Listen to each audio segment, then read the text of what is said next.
Chloé Martin pressa ses petites mains contre la vitre froide de la boulangerie et douceur rêvée, son souffle créant de délicats nuages de buée sur le verre. Derrière la vitrine, une lumière chaude et dorée baignait un spectacle enchanteur. Des rangées de gâteaux magnifiques s'alignaient comme des joyaux dans un écrin, des tours de chocolat au glaçage miroir si brillants qu'on pouvait y voir son reflet, des entremets à la vanille ornés de fleurs en sucre filigrané d'une finesse exquise, des créations aux couches arc-en-ciel qui semblaient défier les lois de la gravité. Chacun était couronné de bougies soigneusement disposées, prêtes à célébrer une nouvelle année dans la vie de quelqu'un. Aujourd'hui, elle avait 6 ans. 6 ans, et il n'y aurait pas de gâteau. Sa mère, Sandrine Dubois, s'agenouilla à ses côtés sur le trottoir gris et usé. Son t-shirt gris élimé et son jean délavé racontaient leur propre histoire de lutte silencieuse. « Je sais, ma chérie, dit-elle doucement, sa voix empreinte de l'épuisement profond de celle qui enchaînait les services au restaurant. Je suis tellement désolée. Peut-être que l'année prochaine, les choses iront mieux. Ce n'est pas grave, maman, répondit Chloé de sa petite voix, s'efforçant d'être courageuse malgré les larmes qui menaçaient de déborder de ses grands yeux. Je comprends. Il faut d'abord payer le petit appartement. Sandrine serra sa fille contre elle, luttant pour contenir ses propres larmes. Leur vie était une bataille constante depuis que le père de Chloé était parti, 3 ans plus tôt. Sandrine travaillait toutes les heures possibles, mais le salaire ne suffisait jamais tout à fait. Ce mois-ci avait été particulièrement difficile. Sa vieille Renault 4 était tombée en panne, et la facture du garagiste avait anéanti les maigres économies qu'elle avait réussi à mettre de côté. Il ne restait plus rien pour un anniversaire, pas même pour le plus simple des gâteaux. Aucune des deux ne remarqua l'homme qui s'était arrêté à quelques mètres de là, les observant. Nicolas Moreau avait 32 ans et sa fortune était estimée à plus de 2 milliards d'euros. Il l'avait bâti dans le secteur de la technologie, en créant une plateforme d'applications révolutionnaire qui avait transformé la manière dont les gens se connectaient et partageaient du contenu. Dans le monde des affaires, il était connu pour être brillant, déterminé et d'une concentration impitoyable. Il se rendait lui aussi à une fête d'anniversaire, non pas la sienne, mais celle, extravagante, de son neveu, qui se tenait dans un hôtel particulier de l'autre côté de la ville. Le genre de fête où les décorations coûtaient à elles seules plus que ce que la plupart des gens gagnaient en un mois. Où l'animation était assurée par un célèbre artiste pour enfants en spectacle privé. Où le gâteau était une création sur mesure ressemblant à un château de contes de fées et coûtant 3 000 €. Nicolas se dirigeait vers sa voiture, déjà en retard, quand il avait entendu les mots de la petite fille, prononcés avec une clarté désarmante, « Je n'ai pas eu de gâteau pour mon anniversaire ». Quelque chose dans ces paroles, murmurées avec une tristesse si résignée, le cloua sur place. Il observa la mère tenter de consoler sa fille. Il vit la petite fille, dans sa blouse rose délavée, propre mais visiblement portée de nombreuses fois, ravaler ses sanglots avec une dignité d'adulte. Il les regarda se relever et commencer à s'éloigner, la fillette jetant un dernier regard plein de désir vers les merveilles sucrées de la vitrine. En un instant, Nicolas prit une décision. Il entra d'un pas rapide dans la boulangerie, la clochette au-dessus de la porte tintant joyeusement dans l'air chaud et parfumé. La femme derrière le comptoir lui sourit, le reconnaissant immédiatement. Tout le monde dans cette ville connaissait Nicolas Moreau. « Monsieur Moreau, que pouvons-nous faire pour vous aujourd'hui ?» Ce gâteau, dit Nicolas en désignant la plus grande, la plus spectaculaire des créations dans la vitrine, une pièce montée à 3 étages décorée de roses en crème au beurre et de délicats motifs en sucre. « Je le veux tout de suite. Et il me faut des bougies. » Le chiffre 6. Les yeux de la boulangère s'écarquillèrent. « Monsieur, ce gâteau est pour un mariage demain. Il nous a fallu 3 jours pour le réaliser. » Nicolas sortit son portefeuille et en extirpa une carte de crédit noire. « Je paierai pour ce gâteau et pour un gâteau de remplacement pour le mariage, quel qu'en soit le coût. Mais il me faut celui-ci, maintenant. » 5 minutes plus tard, Nicolas sortit de la boulangerie, portant une grande boîte blanche, se déplaçant aussi vite que possible sans bousculer son précieux contenu. Il aperçut la mère et la fille à un demi-pâté de maison de là, marchant lentement, la tête de la petite fille baissée vers le sol. « Excusez-moi. » cria-t-il. « Attendez, s'il vous plaît. » Sandrine se retourna, sa main se resserrant instinctivement sur celle de Chloé. La vie lui avait appris à se méfier des inconnus, surtout des hommes bien habillés dans des costumes coûteux qui l'interpellaient dans la rue. Nicolas les rattrapa, légèrement essoufflé. De près, il pouvait voir les rides de soucis qui marquaient le visage de la mère, la lassitude dans son regard, et la façon dont elle se plaçait instinctivement pour protéger sa fille. « Je suis désolé de vous effrayer, dit-il rapidement. Je ne cherche pas d'ennui. J'étais derrière vous devant la boulangerie et j'ai entendu ce que vous disiez. » À propos de l'anniversaire, du gâteau, il tendit la boîte. « Ceci est pour vous. »« Pour ton anniversaire », ajouta-t-il en regardant Chloé. Les yeux de Chloé devinrent immenses. Sandrine le dévisagea, incrédule. « Je ne comprends pas. Nous ne pouvons pas accepter ça. Nous ne vous connaissons même pas. Je m'appelle Nicolas Moreau, et vous n'avez pas à l'accepter comme un acte de charité. Considérez-le comme le cadeau d'anniversaire d'un inconnu qui se souvient de ce que c'est quand les temps sont durs. » Sandrine étudia son visage, cherchant le piège, le calcul, la chose qui donnerait un sens à cette situation absurde. Les hommes riches en costumes coûteux n'achetaient pas simplement des gâteaux somptueux pour de pauvres petites filles dans la rue. Pourquoi feriez-vous cela? Nicolas resta silencieux un instant. Quand il parla, sa voix était plus douce, chargée du poids d'un souvenir.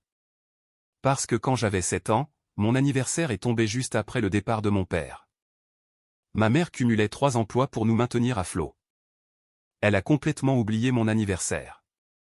Pas parce qu'elle ne s'en souciait pas, mais parce qu'elle était épuisée, effrayée, et qu'elle se battait de toutes ses forces pour que nous ne sombrions pas. Une voisine l'a appris et a apporté un petit gâteau au yaourt du supermarché. Il n'était pas sophistiqué. Le glaçage était un peu de travers, mais il a représenté le monde entier pour moi. Parce que quelqu'un s'était souvenu. Quelqu'un s'en était soucié. Il tendit de nouveau la boîte. Je ne peux pas tout arranger. Je ne peux pas résoudre vos problèmes ni faire disparaître vos difficultés, mais je peux m'assurer que cette petite fille est un gâteau d'anniversaire. S'il vous plaît, laissez-moi faire cette seule chose. Les yeux de Sandrine s'emplirent de larmes. Chloé leva les yeux vers sa mère avec une telle lueur d'espoir dans le regard que Sandrine n'aurait pas pu dire non, même si elle l'avait voulu. Elle hocha la tête, incapable de parler. « Comment t'appelles-tu, ma belle ?» demanda Nicolas en s'accroupissant au niveau de Chloé. « Chloé, murmura-t-elle. J'ai 6 ans aujourd'hui. 6 ans, c'est un âge très important. Je pense que ça mérite un gâteau très important, tu ne crois pas? » Il ouvrit délicatement la boîte, révélant la magnifique création à 3 étages. Chloé eut un hoquet de surprise, et même Sandrine laissa échapper un léger son d'émerveillement. « C'est vraiment pour moi ?» demanda Chloé. « Vraiment et pour de vrai. Joyeux anniversaire, Chloé. » Nicolas sortit son téléphone de la poche de sa veste. « Mais tu sais quoi? Un gâteau aussi grand a besoin d'une vraie fête. Où habitez-vous? C'est loin d'ici? » Sandrine hésita, mais quelque chose dans l'attitude de Nicolas, dans la gentillesse sincère de son regard, la poussa à répondre. « Nous habitons à environ 6 rues d'ici.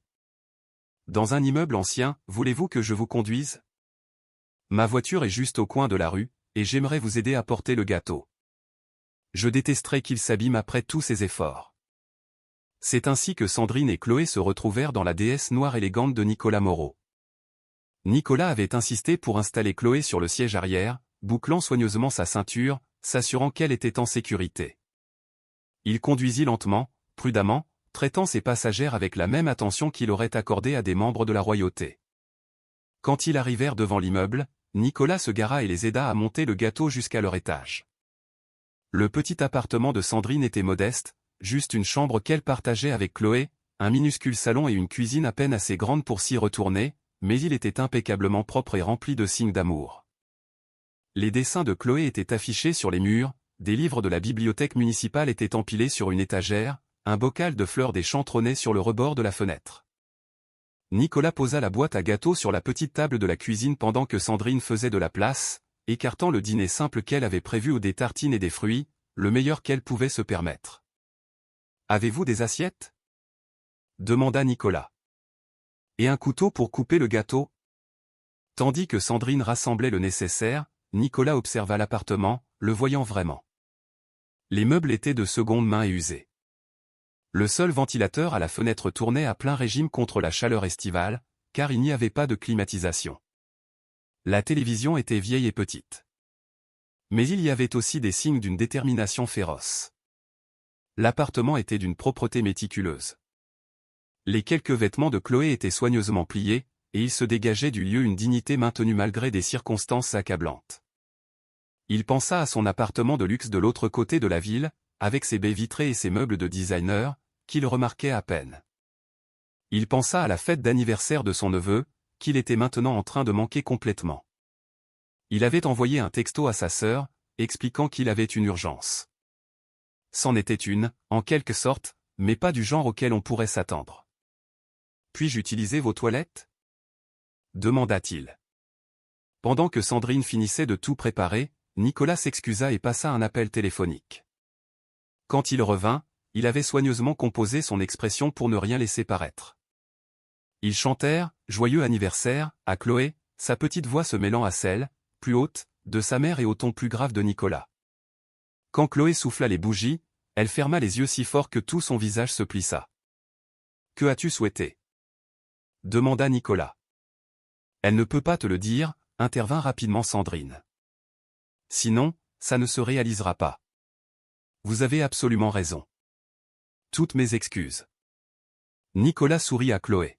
« J'espère que ton vœu se réalisera, quel qu'il soit. » Ils coupèrent le gâteau, et il était aussi délicieux qu'il en avait l'air. Chloé mangea sa part lentement, savourant chaque bouchée, les yeux fermés de plaisir. Sandrine mangea plus doucement, encore un peu dépassée par la tournure surréaliste qu'avait prise l'anniversaire de sa fille. Nicolas mangea sa part et discuta avec elle, interrogeant Chloé sur l'école, ses matières préférées, ce qu'elle aimait faire. Elle lui parla de la bibliothèque où elle allait après l'école pendant que sa mère travaillait, des livres qu'elle adorait lire, et de son rêve de devenir maîtresse un jour pour aider d'autres enfants à aimer la lecture, eux aussi. Quand vint le moment pour lui de partir, Nicolas se leva et serra la main de Sandrine. « Merci de m'avoir permis de partager l'anniversaire de Chloé. C'est la meilleure soirée que j'ai passée depuis longtemps. » « C'est nous qui vous remercions, » dit Sandrine, la voix étranglée par l'émotion. « Vous n'avez aucune idée de ce que cela a signifié pour nous, pour elle. Elle s'en souviendra toute sa vie. » Nicolas regarda Chloé, qui avait du glaçage sur le menton et le plus grand sourire qu'il ait jamais vu. « Moi aussi, » dit-il honnêtement. Il quitta l'appartement et rejoignit sa voiture, mais il ne partit pas tout de suite. Il resta assis, pensant à la mère et à la fille à l'étage, à leur lutte et à leur résilience, à la manière dont elles maintenaient l'amour et la dignité face à l'adversité. Il pensa à sa propre vie, à la richesse qu'il avait accumulée, au fait qu'il dépensait plus chaque mois pour les mensualités de sa voiture que ce qu'elle dépensait probablement pour leur loyer. Il passa un autre appel. « Léo, c'est Nicolas. J'ai besoin que tu fasses quelque chose pour moi. » Discrètement. Le lendemain matin, Sandrine reçut un appel de son propriétaire. « Madame Dubois. Je voulais vous informer que votre loyer pour la prochaine année a été payé intégralement. Un donateur anonyme. Ils ont aussi payé pour que des réparations soient effectuées dans votre appartement. Nous allons installer la climatisation et réparer la fuite dans la salle de bain que vous aviez signalée. » Les mains de Sandrine tremblaient en tenant le téléphone. « Je ne comprends pas. Qui ferait une chose pareille ? » La personne a demandé à rester anonyme. « Je voulais juste que vous sachiez que tout est réglé. » Une semaine plus tard, Sandrine trouva une lettre dans sa boîte aux lettres. À l'intérieur se trouvait une offre d'emploi de l'une des entreprises de Nicolas, un poste dans leur service clientèle qui offrait un meilleur salaire, de meilleurs horaires et une couverture sociale complète, y compris une mutuelle. La lettre précisait qu'ils avaient reçu sa candidature, qu'elle n'avait jamais envoyée, et qu'ils avaient été impressionnés par son expérience professionnelle. Un mois après, un fonds de bourse fut créé à l'école de Chloé, fournissant des ressources pour les élèves issus de familles à faible revenu, fournitures, tutorat et programmes d'enrichissement. Chloé fut l'une des premières bénéficiaires. Sandrine se doutait de qui était derrière tout cela, mais elle n'avait aucun moyen de le confirmer. Nicolas Moreau avait disparu de leur vie aussi soudainement qu'il y était apparu. Elle essaya de le contacter via son entreprise, mais ses messages restèrent sans réponse. Ce qu'elle ne savait pas, c'est que Nicolas avait donné des instructions strictes pour que son implication ne soit jamais révélée. Il ne voulait ni gratitude ni reconnaissance. Il voulait juste aider. Mais Nicolas ne les avait pas oubliés. Il prenait régulièrement de leurs nouvelles, discrètement, par des intermédiaires. Il s'assurait que le travail de Sandrine se passait bien, que Chloé s'épanouissait à l'école. Il établit un fonds en fiducie pour les études universitaires de Chloé, qui lui serait révélé à ses 18 ans. Les années passèrent. Sandrine s'épanouit dans son nouveau travail et fut finalement promue. Elle put déménager dans un meilleur appartement, puis finalement dans une petite maison. Chloé excellait à l'école. Son amour de l'apprentissage était nourri par des enseignants et des programmes que Nicolas avait financés anonymement. À 16 ans, Chloé commença à faire du bénévolat à la Maison des Jeunes et de la Culture, MJC, locale, aidant les plus jeunes à lire. Elle se souvenait de la petite fille qu'elle était, les mains pressées contre la vitrine de la boulangerie, et elle voulait s'assurer que d'autres enfants ne ressentent pas ce même désir sans espoir. Un jour, alors qu'elle quittait la MJC, une voiture familière s'arrêta. Nicolas Moreau en sortit, plus âgé maintenant, avec quelques fils d'argent dans les cheveux, mais avec les mêmes yeux bienveillants. « Chloé, dit-il. Je ne sais pas si vous vous souvenez de moi. Je m'appelle Nicolas Moreau, dit-elle immédiatement. L'homme au gâteau. Bien sûr que je me souviens de vous. Je vous ai cherché au fil des ans. Je voulais vous remercier, mais je ne vous ai jamais trouvé. Je ne voulais pas être trouvé. Je n'ai pas fait ça pour être remercié. Je sais, mais je voulais que vous sachiez que cet anniversaire, ce gâteau, cette gentillesse, ça a tout changé. Pas seulement à cause de ce qui s'est passé après, même si je pense que nous savons tous les deux que vous avez fait plus qu'acheter un gâteau ce soir-là. Nicolas parut mal à l'aise. Je ne sais pas de quoi vous parlez. Si, vous le savez. Le paiement du loyer, le travail pour ma mère, la bourse, le fonds en fiducie que j'ai découvert l'année dernière. C'était vous, n'est-ce pas? Nicolas resta silencieux un instant, puis hocha lentement la tête. Votre mère travaillait si dur. Vous méritiez une chance. J'avais les moyens de vous offrir cette chance. Mais pourquoi? Vous ne nous deviez rien. Nicolas réfléchit à sa réponse. Vous souvenez-vous de ce que vous avez souhaité ce soir-là, en soufflant vos bougies? Chloé sourit. J'ai souhaité que ma maman n'ait plus à travailler si dur, qu'elle ne soit plus si fatiguée et triste tout le temps. Je sais que vous m'aviez dit qu'il ne fallait pas partager son vœu, mais vous étiez si heureuse, si pleine de gâteaux et de joie que vous me l'avez murmuré avant que je parte. Et j'ai pensé, j'ai le pouvoir d'exaucer ce vœu. Alors pourquoi ne le ferais-je pas? Vous auriez pu simplement faire un chèque et passer à autre chose. Vous n'étiez pas obligé de mettre en place des emplois, des bourses et des fonds. Vous n'étiez pas obligé de vous soucier de ce qui nous arrivait. Nicolas regarda cette jeune femme remarquable, si différente de la petite fille triste devant la boulangerie, mais avec les mêmes yeux bienveillants. Je crois que j'étais obligé de m'en soucier. Parce qu'une fois que je vous ai vu, une fois que j'ai entendu votre histoire, je ne pouvais plus l'ignorer. Je ne pouvais plus prétendre que ma richesse existait dans un vide, séparée des luttes de vraies personnes.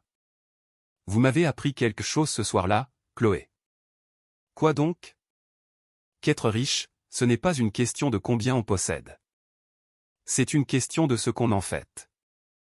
Et la chose la plus significative que je pouvais faire avec mon argent, ce n'était pas d'acheter une autre entreprise, une autre voiture ou une autre maison. C'était de m'assurer qu'une fillette de 6 ans ait un gâteau d'anniversaire, et d'aider sa mère à construire une vie stable. Chloé s'avança et le serra dans ses bras. Merci pour tout. De nous avoir vus, de vous être souciés, d'avoir changé nos vies. Nicolas lui rendit son étreinte. Cette jeune fille lui avait appris plus sur la richesse et le but de l'existence qu'un millier de transactions commerciales. Merci à vous de m'avoir laissé faire, et d'être devenue une jeune femme si impressionnante. Votre mère doit être très fière. Elle l'est. Elle parle de vous parfois. Vous savez, elle vous appelle notre ange gardien.